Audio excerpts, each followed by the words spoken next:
Mas eu queria fazer essa pergunta, a pergunta da Lili, sobre essa guinada bélica da Europa, né? O que você acha?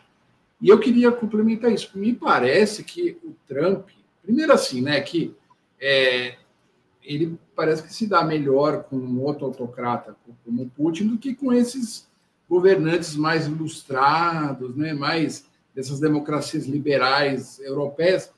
E me parece que rolou um pânico assim, né, na Europa, assim, né, porque sem os Estados Unidos, né, a OTAN vai virar fumaça, né? Assim. Então, eu queria te ouvir, o que você acha que a Europa vai fazer? Por isso que eu estava falando até dessa questão da bomba, do Macron, porque o Macron parece que já liderou e foi lá e falou com o Trump. E hoje eu estava lendo um texto até no Opera Mundi, que o Lavrov estava falando, não, a França está ameaçando a gente quer a paz, a França agora vai querer também enfrentar a gente. Então, assim, me parece que a Europa ficou... Que nem aquela história que tem em relação ao Bolsonaro, ninguém solta a mão de ninguém. O Trump não só soltou, assim, falou assim, se vira, cara. Europa, agora vocês... E ele fala isso, né? Que, tipo assim, eu já banquei muito vocês, assim, sabe? Vocês agora, tipo, já estão na hora de cuidar da sua própria vida e parece que ele não respeita nenhum país, né? Nem a Alemanha, nem a Inglaterra, ninguém, assim, né? Só hoje a Rússia e a China. O que será da Europa? A Europa é isso, ela foi abandonada, né? Ficou muito claro já na campanha do Trump, mas a partir do momento que ele assumiu o poder mesmo, isso ficou muito evidente nas falas dele, de que cada um por si agora, os Estados Unidos não têm mais interesse em ficar financiando um projeto de segurança coletiva, sendo que os custos dessa segurança coletiva são basicamente individuais, né? Lá atrás ele já tinha pressionado para os países europeus aumentarem o gasto militar em relação ao PIB. Os países europeus aumentaram, eles, né, fizeram o que o Trump solicitou, e agora o Trump, ele, digamos assim, ele dobra a aposta, né? Então, ou vocês vão bancar tudo, igual os Estados Unidos fazem, ou a gente não tem mais interesse. E aí o que a gente tem percebido é uma União Europeia que se vê, e os membros da OTAN também, né? Que se veem muito perdidos no atual sistema internacional, porque por muitas décadas a Europa foi um dos centros de poder do mundo. Ali se tomavam as grandes decisões e as decisões importantes eram tomadas em conjunto com os europeus.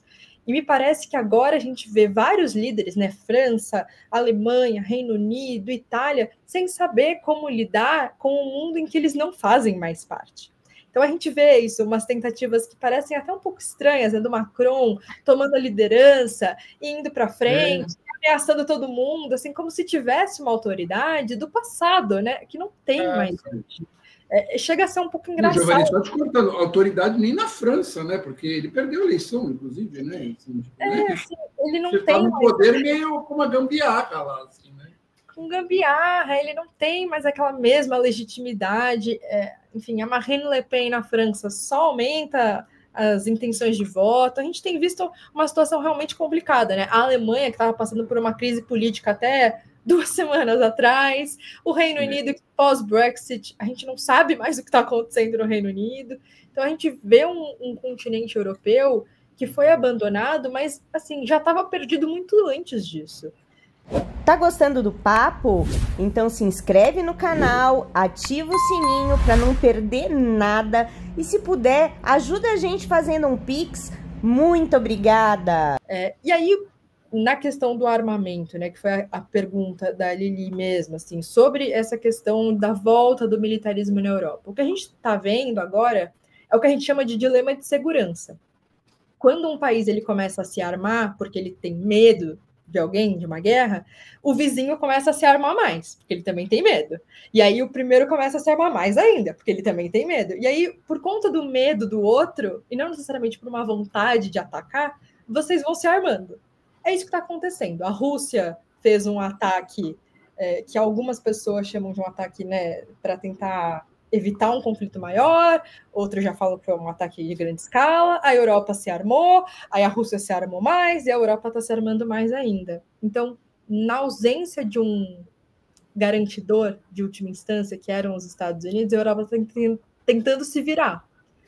Eu não sei até onde eles conseguem, sem causar uma crise dentro do continente.